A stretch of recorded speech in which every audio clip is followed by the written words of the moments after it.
Hello, bachcho, let's read the question first. Question says the for question two statements are given, one labeled assertion and another labeled reason are. Select the correct answer to these questions from codes A, B, C, and D as given below. Option A says that both assertion and reason are true and reason is correct explanation of assertion.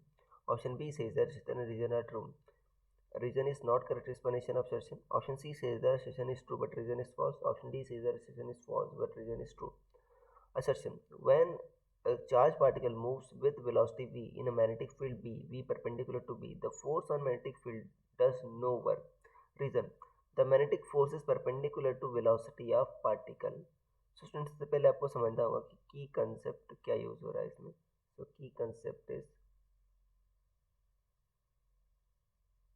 force on charged particle. To a charged particle in a magnetic field.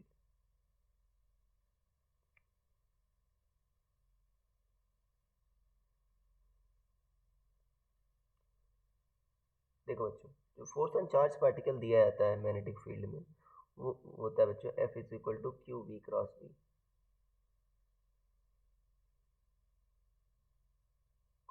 ये होता है बच्चों. अब देखो, इसका जो magnitude होता है बच्चों, ठीक है, ये तो वेक्टर फॉर्म है, Q V B sine theta कह सकते हो. यहाँ पर थीटा क्या है बच्चों, आपका वी और बी के बीच एंगल है. अगर बच्चों देखो, कह रहा है कि फोर्स जो है आपका वर्क नहीं करता. देखो, वर्क डन क्या होता है बच्चों, आपका एफ डॉट एस.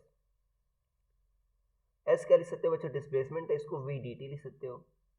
देखो बच्चों, वर्क कब होगा, जब फोर्स और डिस्प्लेसमेंट बच्चों आपके सेम डायरेक्शन में होते हैं. ठीक है ना.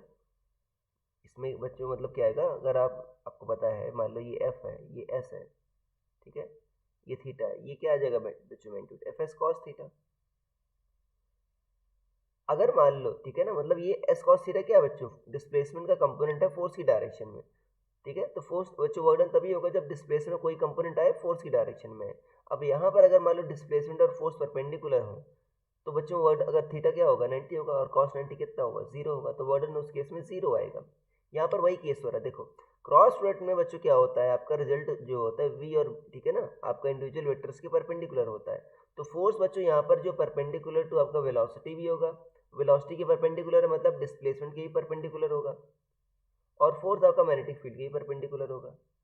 क्योंकि ये वेलोसिटी के परपेंडिकुलर है, मतलब डिस्प्लेसमेंट के भी परपेंडिकुलर है. थीटा बच्चों 90 डिग्री आ रहा है, फोर्स और डिस्प्लेसमेंट के बीच एंगल, तो वर्डन कितना आएगा आपका, 0 आएगा. देखो यहाँ पर यही कह रहा है बच्चों, अब देखो, चार्ज पार्टिकल कह रहा है moves with velocity v in magnetic field, जिससे v परपेंडिकुलर टू b है, तो force on particle does no work. ठीक है, और रीजन बच्चों देखो यही कह रहा है कि जो फोर्स है बच्चों perpendicular to velocity of play particle है, तो इनकी परपेंडिकुलर टू वेलोसिटी है, इसलिए डिस्प्लेसमेंट की परपेंडिकुलर, इसीलिए कोई वर्क नहीं हो रहा. तो आपका बच्चों असर्शन रीजन बोथ ट्रू है. ठीक है, और रीजन बच्चों करेक्ट एक्सप्लेनेशन है असर्शन का, तो आपका ऑप्शन नंबर ए सही हो जाएगा. योर फाइनल आंसर भी option number A. So I hope you understood it well. Best of luck.